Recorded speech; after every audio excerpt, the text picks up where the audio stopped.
ओम नमो भगवते वासुदेवाय। जय श्री कृष्णा। श्रीमद् भागवत गीता का 11वां अध्याय प्रारंभ होता है। भगवान श्री कृष्ण की बात सुनकर अर्जुन कहते हैं, मुझ पर अनुग्रह करने के लिए आपने जो परम गोपनीय आध्यात्म विषयक वचन अर्थात उपदेश कहा, उससे मेरा यह अज्ञान नष्ट हो गया है। क्योंकि हे कमल नेत्र, मैंने आपसे भूतों की उत्पत्ति और प्रलय विस्तार पूर्वक सुने हैं तथा आपकी अविनाशी महिमा भी सुनी है। हे परमेश्वर, आप अपने को जैसा कहते हैं यह ठीक ऐसा ही है, परंतु हे पुरुषोत्तम, आपके ज्ञान, ऐश्वर्य, शक्ति, बल, वीर्य और तेज से युक्त ऐश्वर्य रूप को मैं प्रत्यक्ष देखना चाहता हूँ। हे प्रभु, यदि मेरे द्वारा आपका वह रूप देखा जाना शक्य है, ऐसा आप मानते हैं, तो हे योगेश्वर, उस अविनाशी स्वरूप का मुझे दर्शन कराइए। श्री कृष्ण भगवान कहते हैं, हे पार्थ, अब तो मेरे सैकड़ों हजारों नाना प्रकार के और नाना वर्ण तथा नाना आकृति वाले अलौकिक रूपों को देख। हे भरतवंशी अर्जुन, तो मुझ में आदित्यों को अर्थात अदिति के 12 पुत्रों को, 8 वसुओं को, 11 रुद्रों को, दोनों अश्विनी कुमारों को और 49 मरुदगणों को देख तथा और भी बहुत से पहले न देखे हुए आश्चर्यमय रूपों को देख। हे अर्जुन, अब इस मेरे शरीर में एक जगह स्थित चराचर सहित संपूर्ण जगत को देख तथा और भी जो कुछ देखना चाहते हो सो देखो, परंतु मुझको तू इन अपने प्राकृतिक नेत्रों द्वारा देखने में निसंदेह समर्थ नहीं है। इसी से मैं तुझे दिव्य अर्थात अलौकिक चक्षु देता हूँ, इससे तू मेरी ईश्वरीय योग शक्ति को देख। संजय ने आगे कहा, हे राजन, महायोगेश्वर और सब पापों के नाश करने वाले भगवान ने इस प्रकार कहकर उसके पश्चात अर्जुन को परम ऐश्वर्य युक्त दिव्य स्वरूप दिखलाया। अनेक मुख और नेत्रों से युक्त, अनेक अद्भुत दर्शनों वाले, बहुत से दिव्य भूषणों से युक्त और बहुत से दिव्य शस्त्रों को हाथ में उठाए हुए, दिव्य माला और वस्त्रों को धारण किए हुए और दिव्य गंध का सारे शरीर पर लेप किए हुए, सब प्रकार के आश्चर्यों से युक्त, सीमा रहित और सब ओर मुख किए हुए विराट स्वरूप परम देव परमेश्वर को अर्जुन ने देखा। आकाश में 1000 सूर्यों के एक साथ उदय होने से उत्पन्न जो प्रकाश हो, वह भी उस विश्वरूप परमात्मा के प्रकाश से सदृश कदाचित ही हो। पांडुपुत्र अर्जुन ने उस समय अनेक प्रकार से विभक्त अर्थात पृथक पृथक संपूर्ण जगत को देवों के देव श्री कृष्ण भगवान के उस शरीर में एक जगह स्थित देखा। उसके अनंतर वे आश्चर्य से चकित और पुलकित शरीर अर्जुन प्रकाशमय विश्वरूप परमात्मा को श्रद्धा भक्ति सहित सिर से प्रणाम करके हाथ जोड़कर बोले। अर्जुन बोले, हे देव, मैं आपके शरीर में संपूर्ण देवों को तथा अनेक भूतों के समुदायों को, कमल के आसन पर विराजित ब्रह्मा को, महादेव को और संपूर्ण ऋषियों को तथा दिव्य सर्पों को देखता हूँ। हे संपूर्ण विश्व के स्वामी, आपकी अनेक भुजा, पेट, मुख और नेत्रों से युक्त तथा सब ओर से अनंत रूप वाला देखता हूँ। हे विश्वरूप, मैं आपके न अंत को देखता हूँ, न मध्य को और न ही आदि को। आपको मैं मुकुट युक्त, गदा युक्त और चक्र युक्त तथा सब ओर से प्रकाशमान तेज के पुंज, प्रज्वलित अग्नि और सूर्य के सदृश ज्योति युक्त, कठिनता से देखे जाने योग्य और सब ओर से अप्रमेय स्वरूप देखता हूँ। आप ही जानने योग्य परम अक्षर अर्थात पर ब्रह्मा परमात्मा हैं। आप ही इस जगत के परम आश्रय हैं। आप ही अनादि धर्म के रक्षक हैं और आप ही अविनाशी सनातन पुरुष हैं, ऐसा मेरा मत है। आपको आदि, अंत और मध्य से रहित, अनंत सामर्थ्य से युक्त, अनंत भुजा वाले, चंद्र सूर्य रूप नेत्रों वाले, प्रज्वलित अग्नि रूप मुख वाले और अपने तेज से इस जगत को संतप्त करते हुए देखता हूँ। हे महात्म, यह स्वर्ग और पृथ्वी के बीच का संपूर्ण आकाश तथा सब दिशाएं एक आप से ही परिपूर्ण हैं तथा आपके इस अलौकिक और भयंकर रूप को देखकर तीनों लोग अति व्यथा को प्राप्त हो रहे हैं। वे ही देवताओं के समूह आप में प्रवेश करते हैं और भयभीत होकर हाथ जोड़े आपके नाम और गुणों का उच्चारण करते हैं तथा महर्षि और सिद्धों के समुदाय कल्याण हो ऐसा कहकर उत्तम उत्तम स्तोत्रों द्वारा आपकी स्तुति करते हैं। जो 11 रुद्र और 12 आदित्य तथा 8 वसु, साध्यगण, विश्वदेव, अश्विन कुमार तथा मरुदगण और पितरों का समुदाय तथा गंधर्व, यक्ष, राक्षस और सिद्धों के समुदाय हैं, वे सभी विस्मित होकर आपको देखते हैं। हे महाबाहो, आपके बहुत मुख और नेत्रों वाली, बहुत हाथ, जड़ा और पैरों वाले, बहुत उदरों वाले और बहुत सी दाढ़ों के कारण अत्यंत विकराल महान रूप को देखकर सब लोग व्याकुल हो रहे हैं तथा मैं भी व्याकुल हो रहा हूँ, क्योंकि हे विष्णु, आकाश को स्पर्श करने वाले देदीप्यमान अनेक वर्णों से युक्त तथा फैलाए हुए मुख और प्रकाशमान विशाल नेत्रों से युक्त आपको देखकर भयभीत अंतःकरण वाला मैं धीरज और शांति नहीं पाता हूँ। दाढ़ों के कारण विकराल और प्रलय काल की अग्नि के समान आपके मुख को देखकर मैं दिशाओं को नहीं जानता हूँ और सुख भी नहीं पाता हूँ। इसलिए हे देवेश, आप प्रसन्न हो।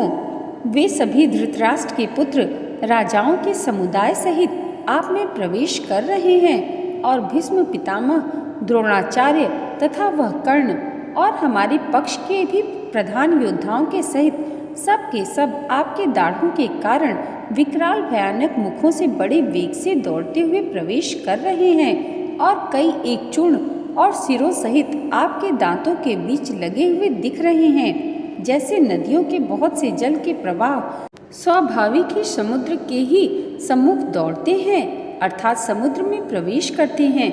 वैसे ही वे नरक लोक के वीर भी आपके प्रज्वलित मुख में प्रवेश कर रहे हैं, जैसे पतंग मोहवश नष्ट होने के लिए प्रज्वलित अग्नि में अति वेग से दौड़ते हुए प्रवेश करते हैं। वैसे ही ये सब लोग भी अपने नाश के लिए आपके मुख में अति वेग से दौड़ते हुए प्रवेश कर रहे हैं। आप उन संपूर्ण लोगों को प्रज्वलित मुखों द्वारा ग्रास करते हुए सब ओर से बार बार चाट रहे हैं। हे विष्णु, आपका उग्र प्रकाश संपूर्ण जगत को तेज के द्वारा परिपूर्ण करके तपा रहा है। मुझे बतलाइए कि आप उग्र रूप वाले कौन हैं? हे देवों में श्रेष्ठ, आपको नमस्कार हो। आप प्रसन्न होइए। आदि पुरुष, आपको मैं विशेष रूप से जानना चाहता हूँ, क्योंकि मैं आपकी प्रवृत्ति को नहीं जानता। श्री भगवान बोले, मैं लोक का नाश करने वाला बढ़ा हुआ महाकाल हूँ। इस समय इन लोकों को नष्ट करने के लिए प्रवृत्त हुआ हूँ। इसलिए जो प्रतिपक्षियों की सेना में स्थित योद्धा लोग हैं, वे सब तेरे बिना भी नहीं रहेंगे, अर्थात तेरे युद्ध न करने पर भी इन सब का नाश हो जाएगा। अतएव तू उठ, यश प्राप्त कर और शत्रुओं को जीतकर धन धान्य संपन्न राज्य को भोग। ये सब शूरवीर पहले ही से मेरे द्वारा मारे हुए हैं। हे सव्यसाचिन, तू तो केवल निमित्त मात्र बन जा। द्रोणाचार्य और भीष्म पितामह तथा जयद्रथ और कर्ण तथा और बहुत से मेरे द्वारा मारे हुए शूरवीर योद्धाओं को तू मार, भय मत कर। निसंदेह तू युद्ध में बैरियों को जीतेगा, इसलिए युद्ध कर। संजय आगे कहते हैं, केशव भगवान के इस वचन को सुनकर मुकुटधारी अर्जुन हाथ जोड़कर कांपता हुआ नमस्कार करके फिर भी अत्यंत भयभीत होकर प्रणाम करके भगवान श्री कृष्ण के प्रति गदगद वाणी से बोले। अर्जुन आगे कहते हैं, हे अंतर्यामिन, यह योग्य ही है कि आपके नाम, गुण और प्रभाव की कीर्तन से जगत अति हर्षित हो रहा है और अनुराग को भी प्राप्त हो रहा है तथा भयभीत राक्षस लोग दिशाओं में भाग रहे हैं और सब सिद्ध गुणों के समुदाय नमस्कार कर रहे हैं। हे महात्मन, ब्रह्मा के भी आदिकर्ता और सबसे बड़े आपके लिए वे कैसे नमस्कार न करें, क्योंकि हे अनंत, हे देवेश, जो सत असत और उनसे परे अक्षर अर्थात सच्चिदानंद धन ब्रह्मा हैं, वह आप ही हैं। आप आदि देव और सनातन पुरुष हैं। आप इस जगत के परम आश्रय और जानने वाले तथा जानने योग्य और परम धाम हैं। हे अनंत रूप, आपसे यह सब जगत व्याप्त अर्थात परिपूर्ण है। आप वायु, यमराज, अग्नि, वरुण, चंद्रमा, प्रजा के स्वामी ब्रह्मा और ब्रह्मा के भी पिता हैं। आपके लिए हजारों बार नमस्कार नमस्कार हो। आपके लिए फिर भी बार बार नमस्कार नमस्कार। हे अनंत सामर्थ्य वाले, आपके लिए आगे से और पीछे से भी नमस्कार। हे सर्वात्मन, आपके लिए सब ओर से ही नमस्कार हो, क्योंकि अनंत पराक्रमशाली आप समस्त संसार को व्याप्त किए हुए हैं। इसे आप ही सर्वरूप हैं। आपके इस प्रभाव को न जानते हुए आप मेरे सखा हैं ऐसा मानकर प्रेम से अथवा प्रमाद से भी मैंने हे कृष्ण, हे यादव, हे सखे, इस प्रकार जो कुछ बिना सोचे समझे हठात कहा है। और हे अच्युत्य, जो मेरे द्वारा विनोद के लिए विहार, शय्या, आसन और भोजन आदि में अकेले अथवा उन सखाओं के सामने भी अपमानित किए गए हैं, वह सब अपराध अप्रमेय स्वरूप अर्थात अचिंत्य प्रभाव वाले आपसे मैं क्षमा करवाता हूँ। आप इस चराचर जगत के पिता और सबसे बड़े गुरु एवं अति पूजनीय हैं। हे अनुपम प्रभाव वाले, तीनों लोकों में आपके समान भी दूसरा कोई नहीं है, फिर अधिक तो कैसे हो सकता है। अतएव हे प्रभु, मैं शरीर को भली भांति चरणों में निवेदित कर प्रणाम करके स्तुति करने योग्य अथवा ईश्वर को प्रसन्न होने के लिए प्रार्थना करता हूँ। हे देव, पिता जैसे पुत्र के, सखा जैसे सखा के और पति जैसे प्रियतमा पत्नी के अपराध सहन करते हैं, वैसे ही आप भी मेरे अपराध को सहन करने योग्य हैं। मैं पहले न देखे हुए आपके इस आश्चर्यमय रूप को देखकर हर्षित हो रहा हूँ और मेरा मन भय से अति व्याकुल भी हो रहा है। इसलिए आप उस अपने चतुर्भुज विष्णु रूप को ही मुझे दिखलाइए। हे देवेश, हे जगन्निवास, प्रसन्न होइए। मैं वैसे ही आपको मुकुट धारण किए हुए तथा गदा और चक्र हाथ में लिए हुए देखना चाहता हूँ। इसलिए हे विश्वरूप, हे सहस्त्रबाहु, आप उसी चतुर्भुज रूप में प्रकट होइए। श्री कृष्ण भगवान कहते हैं, हे अर्जुन, अनुग्रह पूर्वक मैंने अपनी योग शक्ति के प्रभाव से यह मेरा परम तेजोमय, सबका आदि और सीमा रहित विराट रूप तुझको दिखलाया है, जिसे तेरे अतिरिक्त दूसरे किसी ने पहले कभी नहीं देखा था। हे अर्जुन, मनुष्य लोक में इस प्रकार विश्व रूप वाला मैं न वेद और यज्ञों के अध्ययन से, न दान से, न क्रियाओं से और न उग्र तपों से ही तेरे अतिरिक्त दूसरे के द्वारा देखा जा सकता हूँ। मेरे इस प्रकार के इस विकराल रूप को देखकर तुझको व्याकुलता नहीं होनी चाहिए और मूढ़ भाव भी नहीं होना चाहिए। तू भय रहित और प्रीति युक्त मन वाला होकर उसी मेरे इस शंख चक्र गदा पद्म युक्त चतुर्भुज रूप को फिर देख। संजय बोले, वासुदेव भगवान ने अर्जुन के प्रति इस प्रकार कहकर फिर वैसे ही अपने चतुर्भुज रूप को दिखलाया और फिर महात्मा श्री कृष्ण ने सौम्य मूर्ति होकर इस भयभीत अर्जुन को धीरज दिया। अर्जुन आगे कहते हैं, हे जनार्दन, आपके इस अति शांत मनुष्य रूप को देखकर अब मैं स्थिर चित्त हो गया हूँ और अपनी स्वाभाविक स्थिति को प्राप्त हो गया हूँ। श्री कृष्ण भगवान कहते हैं, मेरा जो चतुर्भुज रूप तुमने देखा है यह सुदुर्दर्श है, अर्थात इसके दर्शन बड़े ही दुर्लभ हैं। देवता भी सदा इस रूप के दर्शन की आकांक्षा करते रहते हैं। जिस प्रकार तुमने मुझको देखा है, इस प्रकार चतुर्भुज रूप वाला मैं न वेदों से, न तप से, न दान से और न यज्ञ से ही देखा जा सकता हूँ।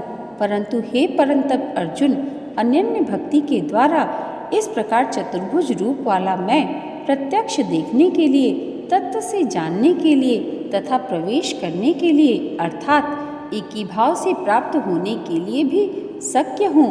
हे अर्जुन, जो पुरुष केवल मेरे ही लिए संपूर्ण कर्तव्य कर्मों को करने वाला है, मेरे परायण है, मेरा भक्त है, आसक्ति रहित है और संपूर्ण भूत प्राणियों में वैर भाव से रहित है, वह अनन्य भक्ति युक्त पुरुष मुझको ही प्राप्त होता है।